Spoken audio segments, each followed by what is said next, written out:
Hello, Charger. Maybe I should check the choke.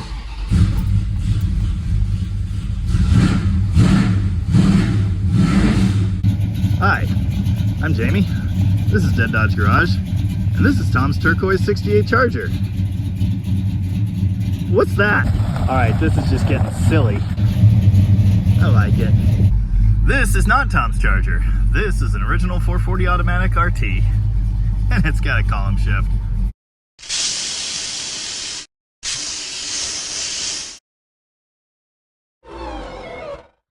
I heard you guys like Chargers, so I guess we'll do a video, although to be honest, I have no idea what we're doing. This is a 440 Magnum, the HP motor. Pretty neat. It's technically the wrong color, but it's not our fault. Why does the passenger headlight door droop exactly like the one on my car? Other than being a big block RT, this thing is like the exact twin of Tom's car, to the point that it's like creepy. Originally had air conditioning, stripe delete. It does have a buddy seat, so there's that, I guess. Ooh, Fratzog. My 68 has the emblem here with the red stripe in it. If someone's got one of these they want to mail me, let me know. That emblem. It's cool, but it's no Fratzog. Ooh, Tick-Tock Tack. That's cool.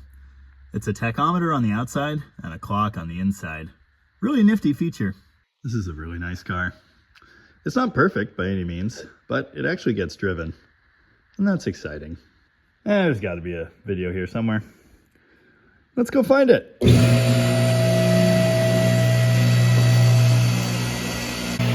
Why is this lift so slow? All right, I found the video. This is a 1968 Dodge Charger RT.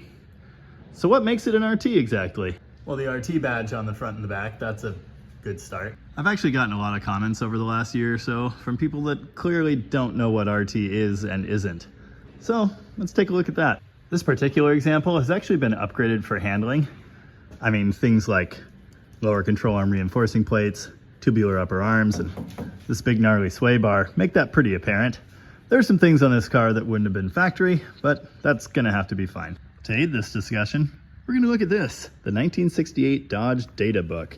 This is what the dealer would have had to show you all the different things you could get on your shiny new 68 model. There's a lot of invaluable information in here. Here's a look at the two models of Charger that were available in 68.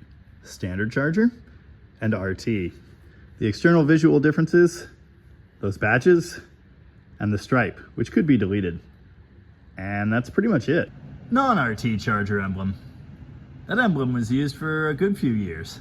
The information in this video is specific to 68 Chargers. Having said that, a lot of it is going to apply to other years as well.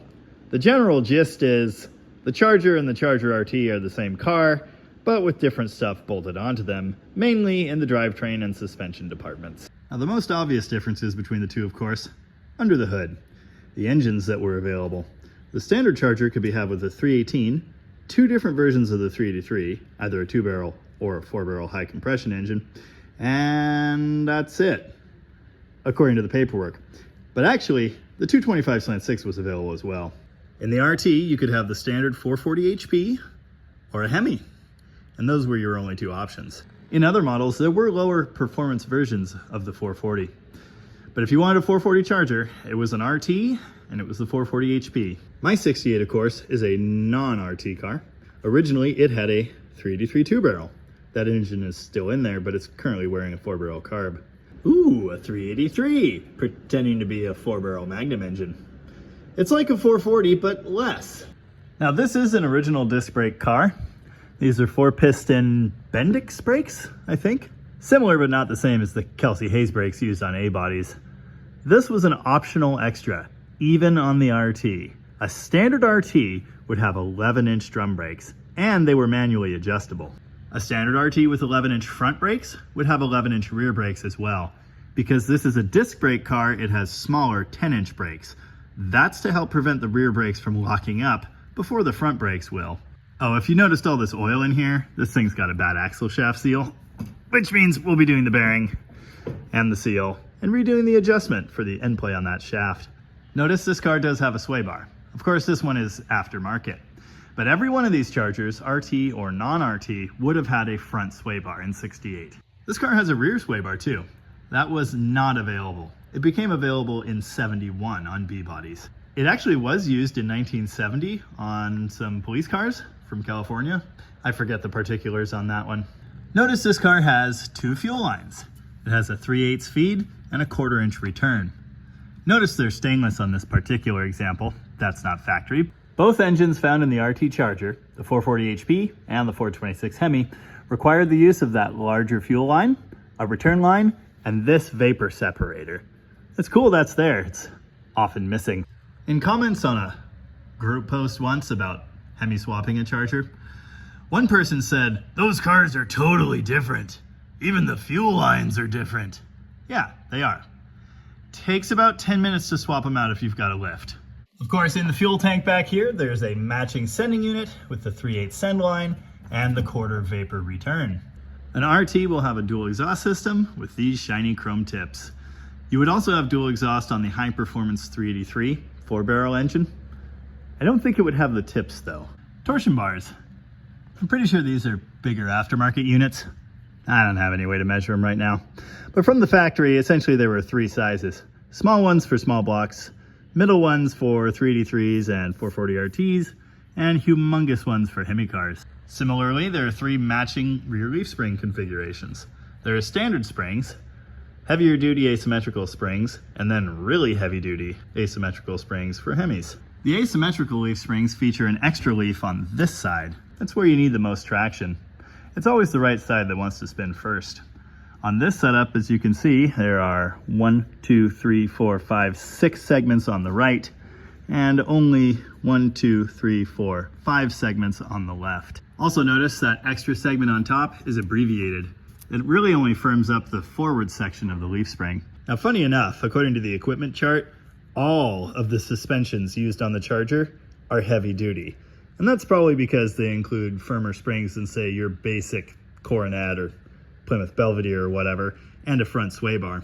Apparently, there are several different versions of heavy duty. Oh, cool note, Charger RT, Sure Grip is standard. Side note, Tom says that's wrong, but I don't know, the book says it, so it must be true. Here's a look at the trailer towing package, which was apparently available on like anything. And funny enough, it notes that the 11-inch brakes were police brakes. Those again included standard on the RT.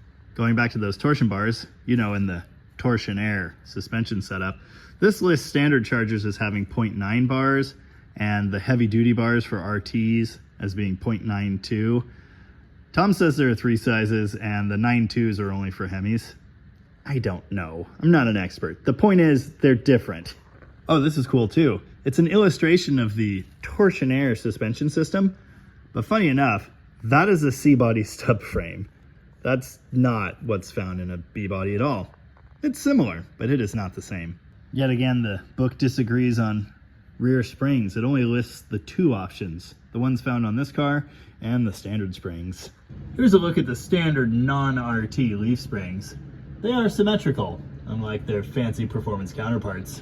I want to talk about rear axles as well, like this 8 3/4.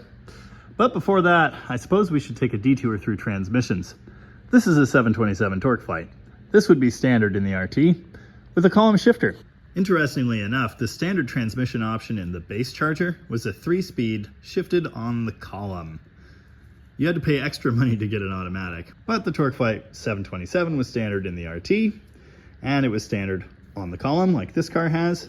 It was available on the center console, a floor shifter, just like Tom's 318 car has. The other available option would be the 4-speed stick with this terrible inland shifter. Notice this one also has a center console, of course. There were actually 2 different versions of the 4-speed with 2 different gear sets. One for 383s, not available behind a 318, and then the Hemi 4-speed used behind the 440 and the 426 Hemi. Whether you had a 440 or a Hemi, again, it got the same 4-speed. It's known as the Hemi 4-speed, but it's a heavier duty unit with different gear ratios. Any RT that had a 4-speed would have a Dana rear axle, not this Chrysler 8 3/4. Because we're nutso Mopar hoarders here at Rocket Restorations, we have a Dana axle sitting around. It looks like this. This is the Dana 60. The Dana 60 was often found in pickup trucks. The Chrysler 8 3/4 axle is a very stout unit. Very similar to a 9-inch Ford, in fact. You know, the darling of drag racers everywhere. But for these heavy-duty applications, with a big torquey big block or a Hemi and a 4-speed transmission that's going to create pretty intense shock loads on the rear axle, they deemed the 8 3/4 not up to the task, so they installed these. In the middle there, Dana 60 truck parts. Out here, the semi-floating Chrysler-style axle and Chrysler's Bendix-sourced brakes. The Dana axle was only ever available in B-bodies with 2 ratios, 354s or 410s. Now the 68 data book only lists the 354s as an option. The data book is not necessarily gospel. It was printed really early before the cars were even in production, so there may be some variations there. In these 68 RTs, the Dana was only available behind the 4-speed. You may know this axle as part of the track pack, the Dana 60 heavy-duty differential, heavy-duty springs, and what have you. The 68 data book does not list any track pack, but it's the same basic setup. Okay. Now later on, the Dana axle was available in all kinds of muscle cars, like this, Tom's 1970 6-barrel Roadrunner. Of course, it's on the ground and the exhaust is in the way and we can't really see anything, but here's a quick look at the Dana 60 in the Roadrunner, and here's a quick look at the right side leaf spring. Notice that is 7 leaves if counted in the middle, but the lower 2, again, partial segments that only point forward. Firming up the forward sections of the leaf spring, that's the same thing a traction bar does. Yeah, the factory kind of knew what they were doing. Of course, this is a 70 dash with a different panel and everything, but this Roadrunner also has the optional tick-tock tack.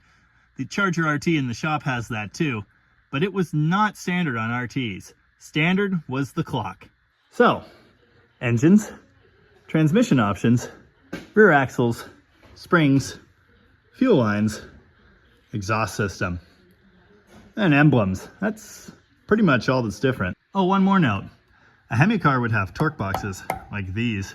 This car isn't supposed to have them. I guess we could talk about wheel options. These were optional on RTs and base Chargers. In fact, just about all of the wheels were optional on either one. Of course, those would be a 14-inch Magnum wheel. You couldn't get a 15. On a Hemi car, you had to have a 15-inch wheel, and only steel wheels were available at that time, so you'd either have these basic dog dishes or these. Any of these other options could be ordered on base cars or RTs without a Hemi. Ooh, steering wheels. My favorite is the optional wood grain wheel, which you could get in either car. Optional wood grain wheel. Nice! According to this chart, you could actually order those 15-inch wheels with a 318 or a 383 as well as the Hemi. Tom says he's never seen that, but never say never, you know. All the things I didn't specify are exactly the same. The interior in my Charger, although white, is exactly the same as that RT. The body, the trim, no difference at all. So if you want to make yourself an RT out of a basic 318 car, it's really not that hard. Anywho, hopefully that was informative. I've got some work to do here. Tuning the ABS2, which is fantastic by the way. Adjusting the kickdown linkage, which I've got a whole video on if you're interested. Also, I've got to add a second return spring because the throttle in this thing is just super floppy, and that's not ideal. I'm sure I missed something very important, so go ahead and tell me what that is in the comments. Or if you have any other questions about RTs or Chargers in general, feel free to let me know. Until then, thank you very much for watching. And remember, any Charger is a good Charger